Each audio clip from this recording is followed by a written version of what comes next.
This is what happened on the last Adventures in Things. There's gold in them hills. Okay, enough about the boring history. Let's talk about the past.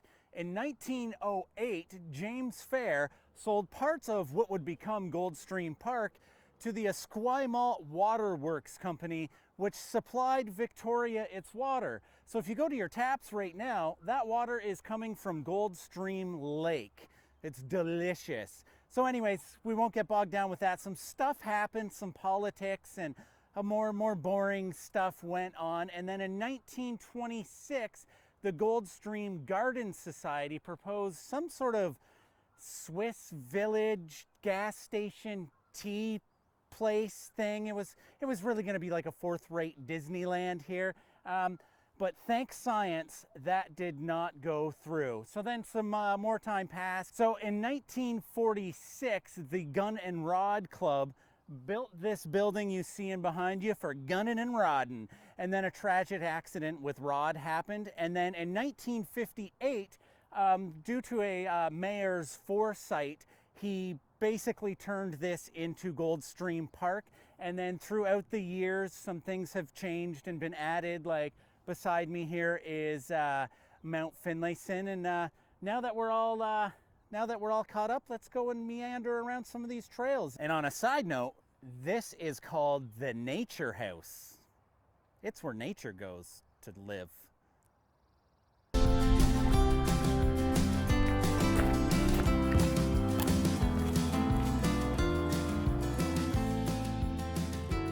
So this part of Goldstream Provincial Park is known as a quiet zone. It's a restoration area. They're trying to rehabilitate this kind of marsh bog land here to bring back some of the wildlife, some of the birds and bears and cougars, oh my.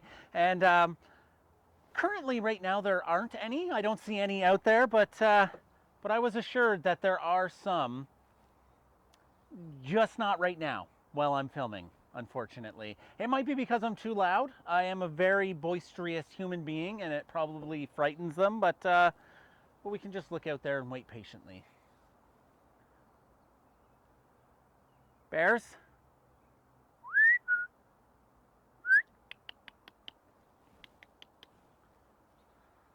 Still nothing. Here are some amazingly cinematic shots of the wildlife I found here. I think David Attenborough would be hard-pressed not to hire a cinematographer like me.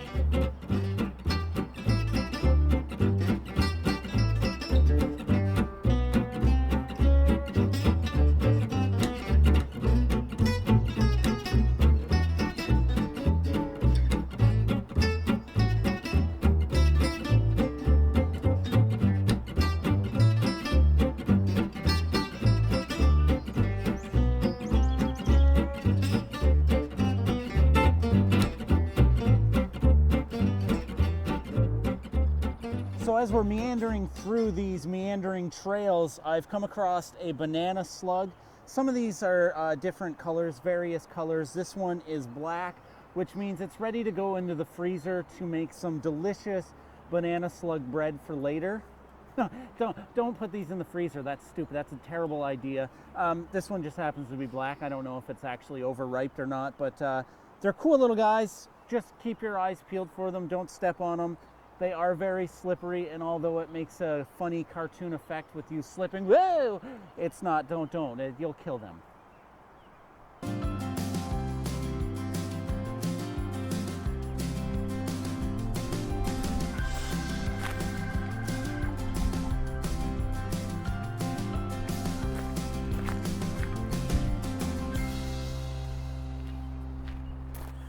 So as you can see, there is a makeshift barrier here. It's not a challenge for you to try to jump this fence because it's actually quite difficult. You can't get footing and it's really flimsy. I fell a couple times. I mean, you shouldn't jump this fence. This is an ecologically sensitive area, so they don't want you going over here, and we just ask that you respect those boundaries.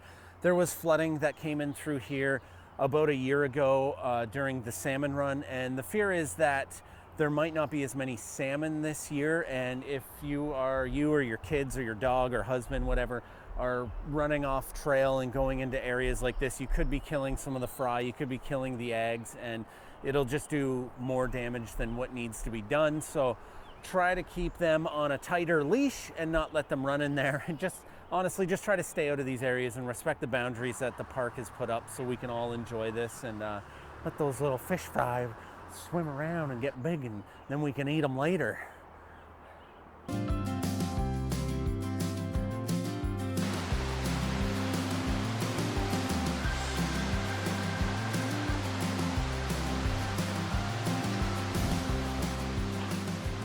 Hey, I hope you liked that segue way more. So for those of you that have been counting, this here is the 4th waterfall.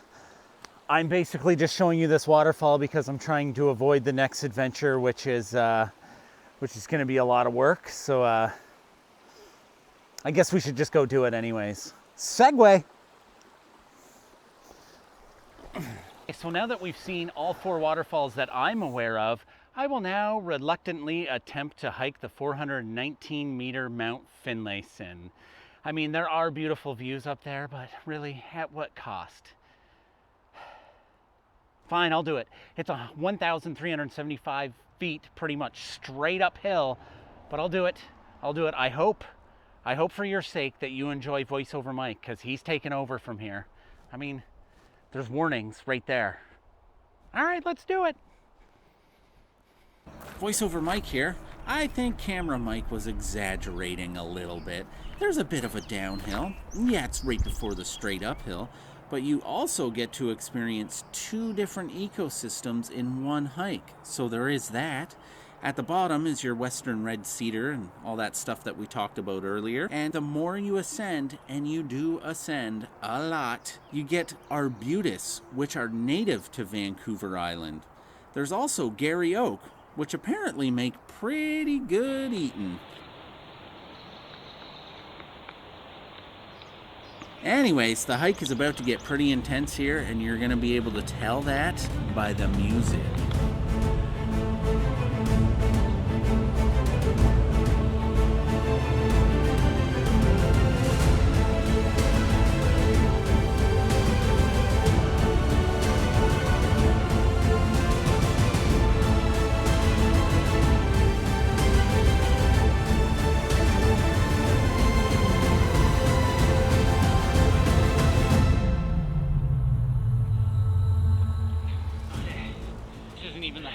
Point. Still got all that to go up, and we still have the rock face to climb across. It's a little hectic over there, but keep on keeping on.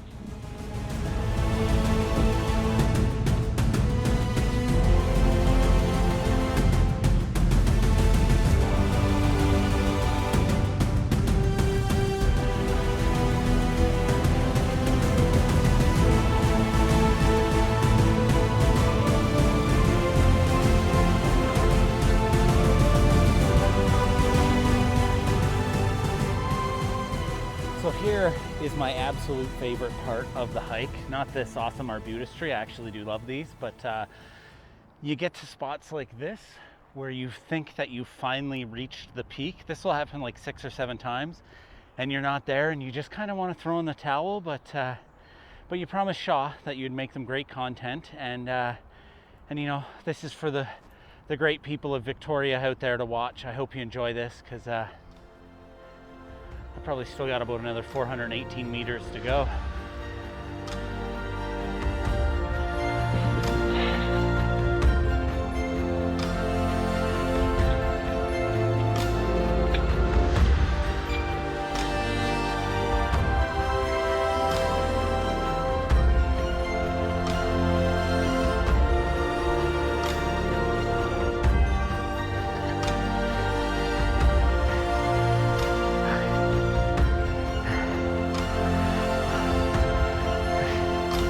That's it.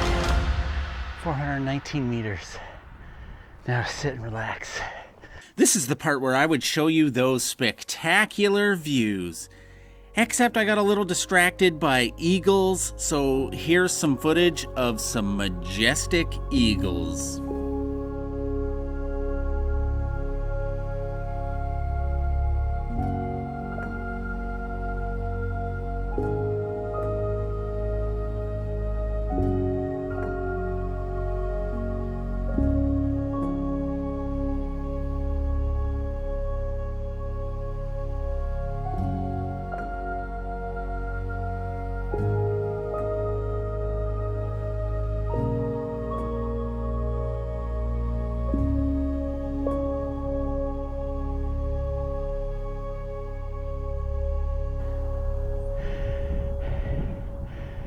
As I sit here overlooking Goldstream Park, breathing normally and not at all sweaty, I think back to all the neat adventures we had.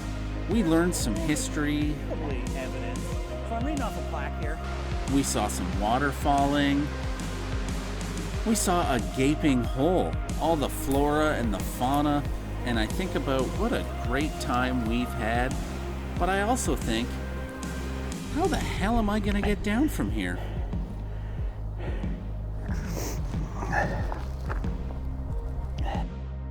Yeah, just a pickup. What do you mean you don't do pickups? Well, yeah, I understand that, but can't you just like do like a rescue pickup or something?